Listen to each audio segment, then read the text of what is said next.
What's up guys, it's your boy, it's me, Miss Roland, back in again for another video, yo!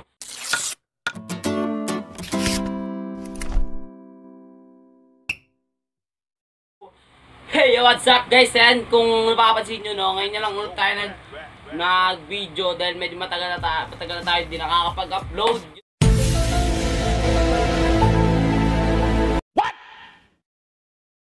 What the fuck? Yun nga ay dahil tinatamad na ako mag-edit. Real talk. Tinatamad na ako mag-edit. Pero sakto lang naman yung di ko pag-upload kasi every week diba yung pag-upload ko. Pero nung huli kong upload, dalawa yung in-upload ko. Yung kay Tony at saka yung kay Jelay. Ayan, basta drawing nyo naman siya. Diyan naman yan. Pero yun na nga guys, no, ito na yung ating pag-uusapan ngayon. Ito ay ang tungkol sa iba't ibang uri ng mga tamad sa Pilipinas. Na kadalasang dahilan kung bakit hirap umunlad ng ating tahanan sapagkat maraming tamad, no? Maraming tamad. Tamad. Pero hindi ko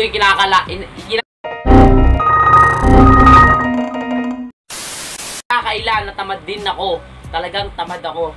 Pero minsan, syempre, pag nare-realize ko na kailangan ko na magtrabaho dito sa pamamahay namin, naglilinis naman ako. Pero ang kadalasan, lagi silang wala. Kasi mas gusto ko naglilinis nang wala sila. Syempre, walang istorbo, diba, pag naglilinis sila. Pero minsan, pag naglilinis na ako, hindi nila alam na ako pa rin naglilinis. So, medyo masakit lang. Kasi hindi nila na-appreciate yung ginawa ko, diba? Sarot. Diba? Isang dalagang Pilipina, yeah. Dalagang Pilipina, yeah. Isang dalagang Pilipina, yeah. Dalagang Pilipina, yeah. Isang dalagang Pilipina. So ayun na guys, balik na tayo sa ating topic. Ito yung ating unang-una, no? Yung unang-una natin, guys, no? Ito yung, pag inutukusan mo siya, talagang napakaraming sinasabi. Talagang daming dahilan, daming ratatatatat. Talagang di nawawalan ng mga dahilan, no? Yung talagang ratrating kanya kapag inutusan mo siya. Yung parang katulad nito, ito panoorin nyo. Yel Boots, bumili ka nga. Ang ulam doon, lang maulam doon sa baba. Hindi naman kayo kumakain ng toyo.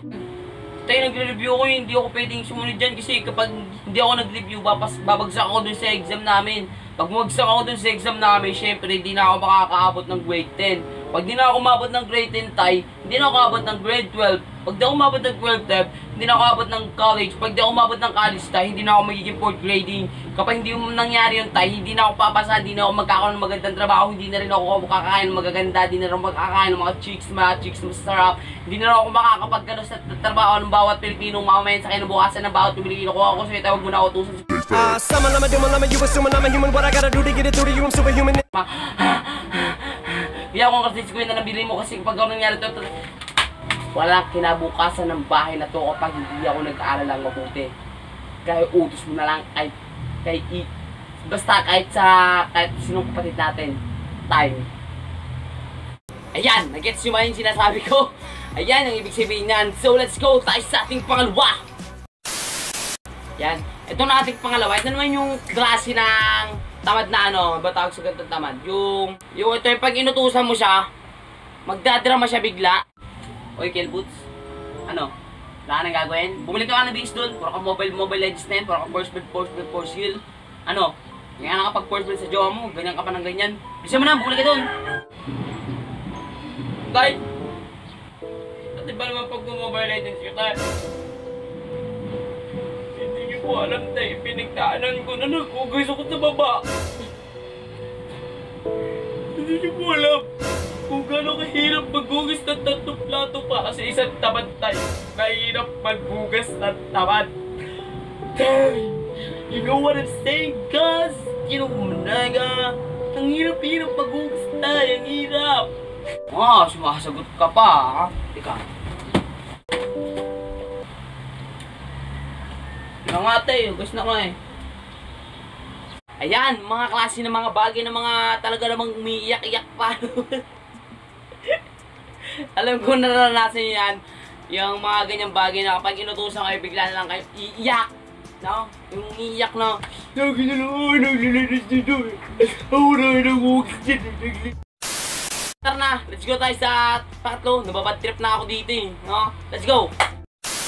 Ito naman ang ating pangatlo, itong kakaibang system. System, ay ba yun? Syndrome ba yun? Basta sakit na sakit na lang para di mahirap. Yan, ito yung kakaibang sakit na nararanasan mo lang kapag inuutusan ka. Kelboots, bumalik ka nga doon. Yan dyan. Aray ko tayo. Utusan ka lang, bigla kang gumanyan ah. Nangyari sa'yo. Hindi ka siya ako tayo. Hindi. Hindi ko hindi ka tayo.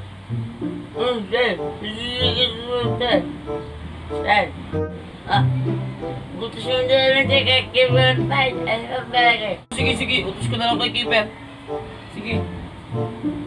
Pagaling ka, bibilang ka ng gamot. Magpagaling ka, papapilitin ako kay Keeper. Magpagaling ka. Ha? Keeper! Balik ka nga doon, Keeper! Sakit talaga tayo. Yan! Ayun yung mga taong nagkakaroon ng sakit kapag nakakarinig ng utos, no? Let's go tayo sa ating pang-apat na video. Let's go! Yun, ito naman ang ating pang-apat na video, no? Ito yung pang-apat natin, yung tulog-tulugan, yan. Na talagang ginagamit ko yung mga technique na yan, no? So, basta panoorin nyo na lang yung video para mas maganda. Let's go! Kelboots!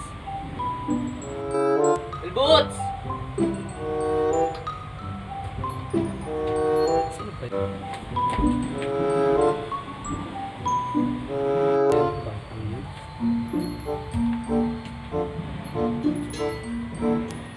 Sus, tulog na pala.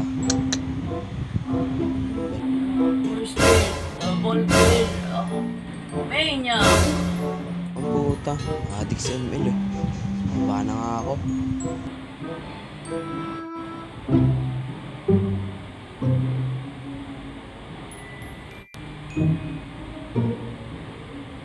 Yan! Ganyan yung mga ginagawa ng mga taong tamad. Biglang matutulog pag inutusan. Ginagawa ko yun talaga. Ako ginagawa ko talaga yun namin ko. Pag, di ba kunyari, inutusan ako. Biglang tulog niyan. Naglalabas pa ako ng laban yan.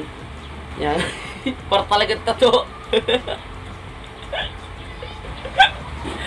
Ang ilang yan. Plastic yung tawang puta. Lang tayo sa panlima. Let's go! Kelboots, bumili ka nga ng toyo doon. Hay! Aking itay. Ayon sa science, sa pag-uutos sa kapwa o sa iyong anak ay hindi nakakaganda sa kalusugan mo. Alam mo kung bakit? Dahil ang pag-uutos sa isang tao, isang anak mo ay nakakasama. Alam mo ba kung bakit nakakasama ang pag-uutos sa isang anak mo o sa isang kapwa? Sapagkat pag kami nawala at wala ka nang mautusan, siyempre mahihirapan ka nang gawin ng mga bagay na hindi mo kinasanayan. Kapag ito'y ginawa mo ng mag-isa at wala kami, mahihirapan ka sapagkat nasanay kang mag-utos ng mag-utos, no? Ang pagkakamaling yan ay dapat mo nang ituwid sapagkat malapit na mamatay yung mga pongging kagaya ko.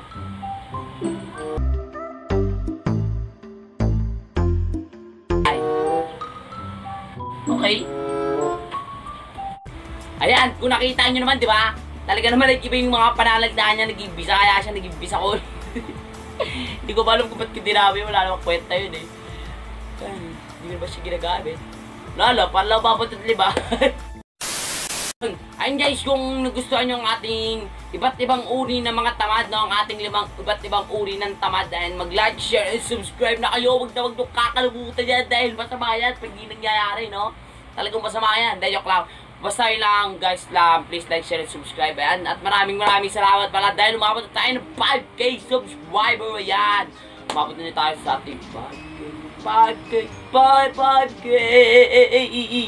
Basta yun guys, happy 5K subscriber. Di pa ako makapag-giveaway kasi alos are pa. Alam ko di nagits na iba yun, pero kung nagits mo, huwag ka na lang maingay dyan. Basta yun hanggang dito na lang guys, no? Salamat ulit sa panonood and goodbye.